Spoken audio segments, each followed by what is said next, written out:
tape recorder to Sure. Hey, Terry, how are you? See ya. You guys all ready? All right, well, I'll go ahead and get started. Thank you, everyone, for coming. Obviously, a lot's been going on the last few days. I know you guys have a job to do, and I just want to thank you for your patience. I appreciate your patience waiting for me today. I just want to. There's a lot going on, a lot that we have to get done. So I just wanted to come, and share a few opening remarks with you, and then take a few questions. We've got about 10 minutes, and I'll do my best to answer your questions. First of all, just a couple remarks. I want to start with what's most important, and that's our student athletes. I want to tip my cap to the amazing football student athletes at Colorado State University. They're going to miss Coach Mack, but they are focused on the job at hand. What they are focused on now is completing their academics, their final exams, and preparing to go win a bowl game. And I just cannot tell you how impressed I am with these young men, how they've handled this situation. They've handled it with poise and grace. They are committed to being Rams, and I just want to thank them for how they've handled this situation. They are first-class young men. Second, I want to extend my sincere thanks to Coach Jim McElwain for his outstanding service to this university and the way he has coached and taught these young men that we have in our Rams football program. And then also a couple other quick things. I want to talk about the search. I know you'll have questions about the search, and I want to emphasize one thing. The head football coaching position at Colorado State University is a dream job. Let me say that again. The head football coaching position at Colorado State University is a dream job. We are going to begin a national search immediately to find the next leader of the Rams football program. That starts right now. And I have to tell you, the interest I've already received is staggering. And that is no surprise. This is a world-class research university with someone who is, in my opinion, is the best president of any university in this country, and Tony Frank. We have an amazing administration, amazing faculty and staff. We live in one of the best communities in the entire United States. And in this athletics department, we get tremendous support from campus, from the administration, and all the fans and supporters that live in this region. We continue to invest at Colorado State University in across-the-board excellence in academics and athletics. We get tremendous support from this university. And we anticipate and hope to receive very good news in a couple days about a new on-campus football stadium. So this is a fantastic place to be a head football coach. This is a dream job. This is a destination job. We, as I said, are already attracting amazing candidates from the highest levels of football. And we will find an exceptional individual to lead this football program moving forward. I cannot commit to a timetable. We will hurry, but we will not rush. We need to get this done, but more importantly, for our student athletes and our fans, we need to get this done right. So that search will begin immediately. We will be aggressive, and we will find an outstanding individual to coach this program moving forward. Please know that there will not be any comments from me or anyone else about candidates while the search is going on. And with that, one more quick thing. Sorry, I jumped the gun, Terry. I do also want to announce that we have a great staff of football coaches in our program and a great support staff. And I'm very excited to announce and am grateful that Coach Dave Baldwin, our offensive coordinator, has agreed to serve as our interim head football coach. And he will be coaching this team at our bowl game coming up. So questions? Terry. Will you conduct the search individually, personally, alone? Will you use a search service? And can you conduct a credible search with the word interim attached to your title? President Tony Frank will be leading the search for our head football coach. And I will be intimately involved in that and doing it with him. Will there be more of a committee? No, there will not be any sort of search committee. It will be Tony Frank running this search along with me. And to your question about the search committee, we haven't finalized details on that yet. So no final decisions there. We're still talking through that. Search firm? Right, a search firm. Yeah, I'm sorry, on a search firm. We're still finalizing details on that. That's to be determined. John, you said you've had some amazing candidates already. Can you give us a raw figure, like 6, 8, 10, 100? I mean, I wish I could show you my phone, and I'm sure you wish you could borrow it for a while. I'd be more than happy to take you up on that. You know, the level of the number of agents and coaches who have reached out, starting 2 days ago, actually, I would say I've been contacted by north of 40 to 50 candidates. Impressive ones. It's staggering, frankly. It sounds like your football coach is going to get hired before your permanent athletic director is going to get hired. Right. Does that not present a potential future conflict?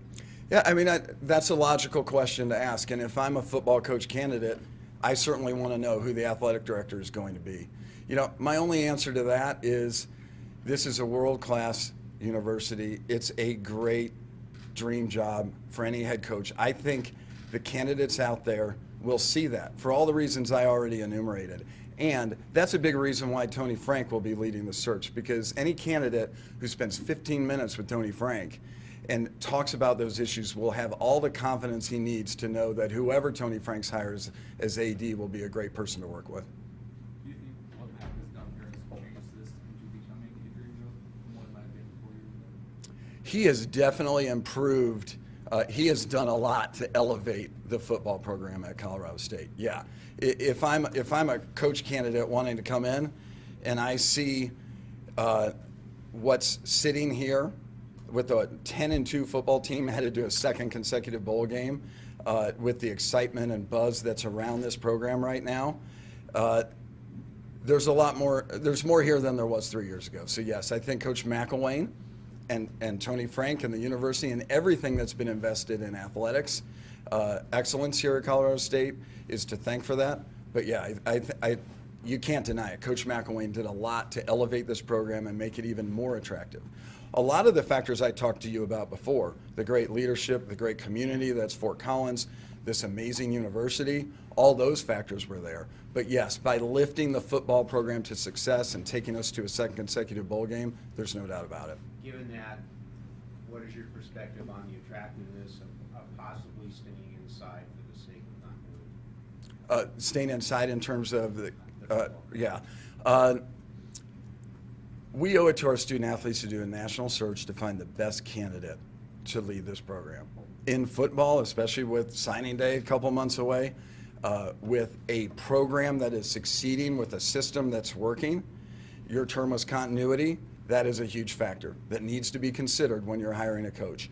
We have exceptional coaches here, and I expect we will have at least one very strong internal candidate. And so when we go through the search and evaluate all those factors, that's definitely something that will count in the analysis. The continuity, continuing what we have going here. What's the contractual status of Matt's staff? They are all still employed as Colorado State coaches. They are all still here to my knowledge. As you know, this just happened. We haven't had a chance to talk to Mac, obviously, in these situations. Oftentimes a head coach will take some of his staff members with him. I don't have any answers for you on that. As we stand here today, every one of his assistants is still a coach here at Colorado State University. The news release today said that the buyout was the biggest in history. Why was it so important to get that money? How big is getting that game as well? Both of those are important. The critical thing with the buyout was looking out for the best interests of Colorado State University. And to our knowledge, this is the biggest buyout in the history of college sports. A lot of factors go into those decisions. We had to do what's best for Colorado State. It was important to hold firm to that buyout. And it's important in these analyses to make sure you have a coach who wants to be here. So we're very pleased with how that turned out. And as for the game in Florida, we saw it last year. No, it was the year before I got. No, it was last year when we went to the University of Alabama. The positive exposure for our program that comes with that, we really look forward to that game down in Gainesville. Would you consider sticking to your guns on the $7.5 million cash Yeah. paid within 30 days? Right. I can't comment on the negotiations related to the buyout, so unfortunately I can't answer that question. So for your next coach, would you be willing to have another up-and-comer who might use it as a I guess what I want to repeat to part of that is that we consider Colorado State University's head football coaching job to be a dream job, a destination job. We will hire someone who wants to be at Colorado State for the long term. To answer your other question, I do anticipate that the contract with the next football coach will have a substantial buyout provision in it, not just like, but similar to what we have here. John, how do you assure that you get a guy like that? Because Jim McElwain, this was supposedly going to be a destination job. That was a strict criteria for hiring. That was why supposedly he agreed to such a big buyout. And here, 3 years later, you just lost your coach. Yeah, I don't know, Kelly, that there is a way to ensure that. You do everything in your power to ensure it. Ultimately, if a school like the University of Florida with the resources it has comes along and wants to pay a buyout of that figure, that happens. So you just do your best in the search process when you're looking at candidates to try to identify folks who want to be here for the long term, who are committed to being at a university like Colorado State, and that will be an important criteria moving forward. Not getting the entire buyout up front, does that hinder the search process any, or what you're able to offer a potential coach? Not a bit. We are investing in athletics excellence here. You saw that when we hired Jim McElwain, and there was no buyout money to do that. You know, this university, under President Frank's great leadership, decided that just like all the exceptional departments on this campus, we needed excellence in athletics, and invested a healthy sum of money when we hired Jim McElwain. So frankly, to your question, it doesn't impact us at all in the search. How would you characterize your conversations with Coach McElwain today? Fantastic. You know, I'm not going to comment on the contents of the meeting he had with the team, but our conversations today were professional, cordial, and he's a class act. No, sir, listen, you're hoping for the good news with the stadium, but if the coaches that have contacted you, do you expect that to probably be a big question of what the status of that is? Yeah, I really don't expect it to be, because by the time I talk to them, we're going to have an answer. I'm gratified that the interest has been so heavy already without them knowing the outcome of that. But yes, my guess is they will have questions about the stadium and wanting to confirm that it's locked and loaded and definitely happening. But no, I don't think it's going to impact the search, since we expect to get a decision in 2 days. Okay. Yeah. Let me, I do have to go. I appreciate your patience and your time. I'm very grateful to be able to introduce a man many of you already know, but we wanted to make sure you had some time to ask questions of Mr. Dave Baldwin, interim head football coach of Colorado State University.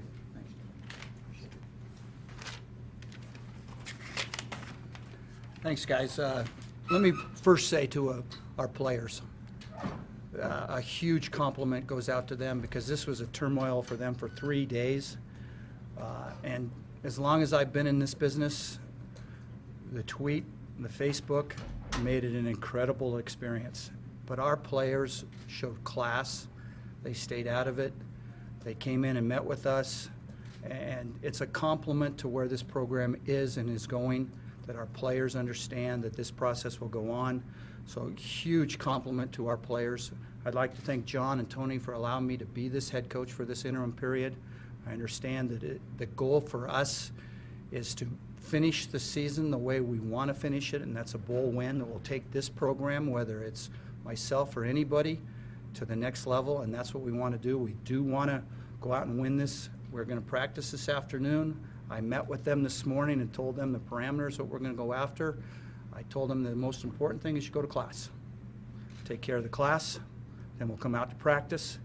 And if we bring them back into this unit of what we, us, and are about, not I, myself, or me, we, us, and are, then we'll give them an opportunity to heal, and we'll go on, and we're going to go out and challenge whoever this game is going to be in the bowl game and try to get a victory for Colorado State.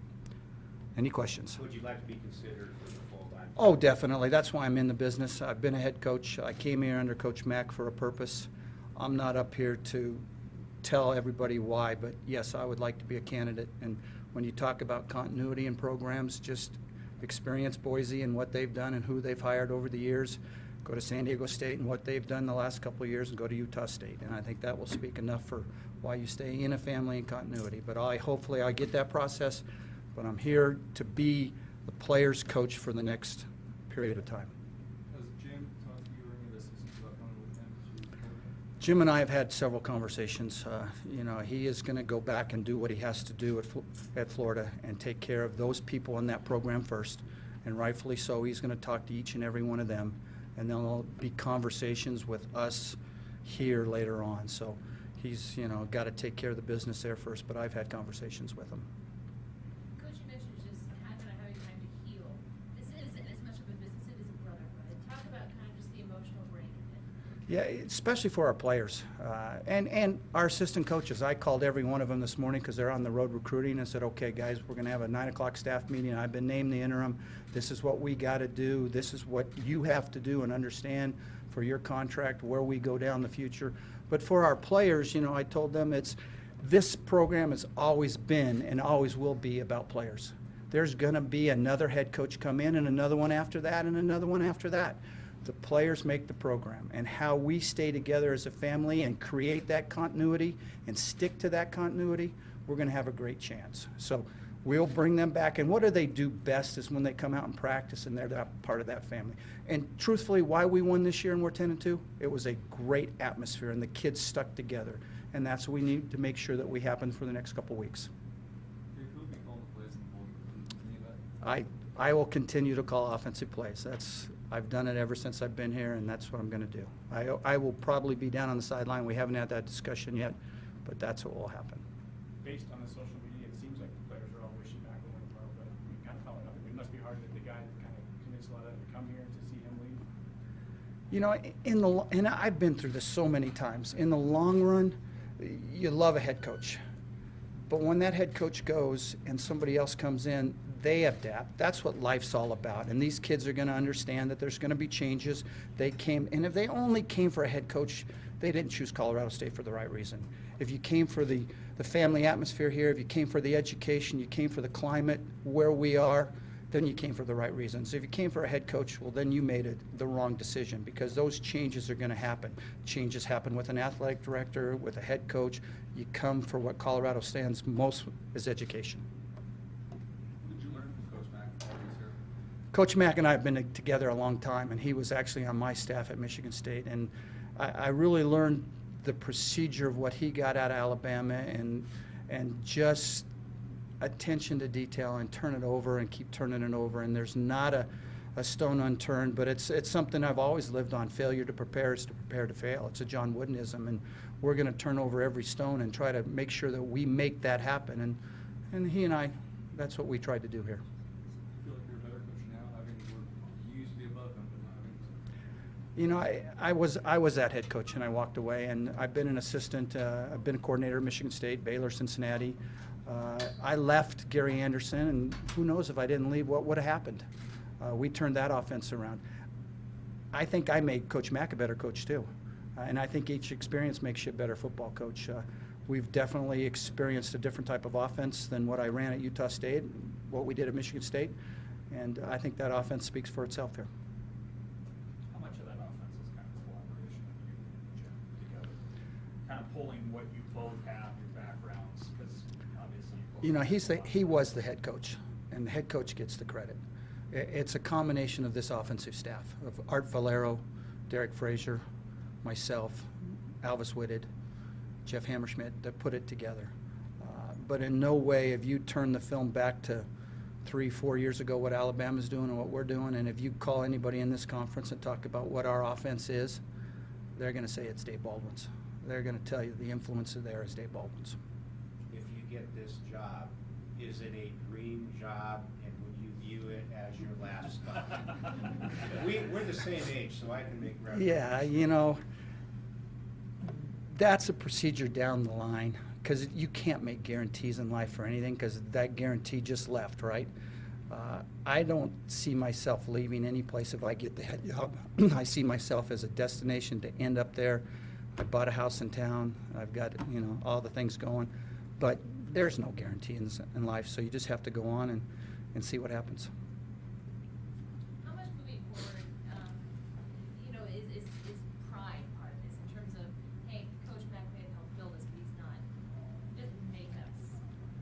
I think for the kids, I think there's a lot of pride that they want to go out and say that they can finish what they tried to do. And 11 wins. How many teams win 11 games in a year? That's an incredible achievement in itself. And that's what the pride in this, the players and the pride in this staff is going to be, that we want to go out as winners. This isn't an audition for Dave Baldwin. This isn't an audition for our coaching staff. If they want that audition, it was done as the year went on with, you know, the offense and Garrett Grayson and all that. This is for us to finish the way we should finish and put pride in the university that we're 11-2, excuse me, and get that opportunity. And for whoever comes in and say, oh, this is a great step.